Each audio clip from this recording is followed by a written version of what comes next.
My name is Kailee, and I did not initially grow up in a Christian home. But when I was in about third grade, my parents started going to church. I thank God for that because it was then that I first heard about Jesus. Through a combination of Sunday school at my family's new church, a Christian camp, and vacation Bible school, I learned who Jesus was and what he had done for me. That I was bad, full of sin, but that God loved me enough to send his son Jesus to die on a cross for my sins. That Jesus rose again and is with God.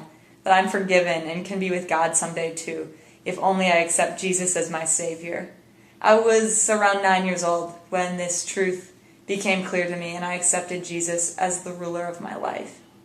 Through middle and high school, I continued to learn more about God and at times was passionate about him. But most of the time, I didn't know what it meant to have a relationship with God. In high school, I was a goody two-shoes. I took all the hardest classes, got near perfect grades, was involved in tons of clubs, taught Sunday school, was the captain of a sports team, and was the president of student council. It wasn't until later, though, that I realized how prideful I really was. I was in control of my life, I was doing well, and I had everything figured out.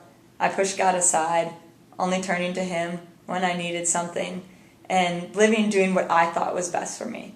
And everyone around me encouraged my behavior and told me how great I was, and I definitely did not need that. It just added to my pride. When it was time for college, I had my mind set on a small private school. I knew I was going to study biology and become a doctor.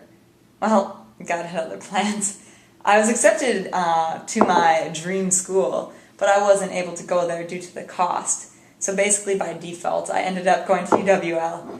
Once in college, I was very set on becoming a doctor. I'd been telling people since I was in elementary school that I was going to do this, and I wasn't about to back down. I wasn't going to do something less prestigious and go against what I had set my mind to. But again, God had other plans. My sophomore year of college, I was introduced to the field of community health education. It quickly became clear that this was where all of my God-given talents and passions fit. So after much prideful dragging of my feet, I changed my career path.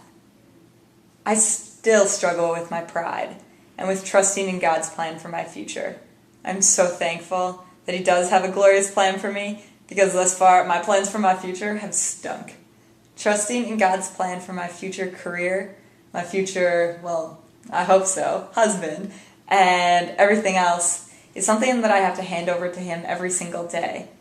I'm learning to trust in him fully, even when I think my plans are pretty great, and to completely surrender my life to him. Because he is God, he loves me, and he is worthy. And because his plans are so much greater than I could ever imagine. I'm Kailee, and my life has been saved by the grace of God, and that is the only thing I can take pride in.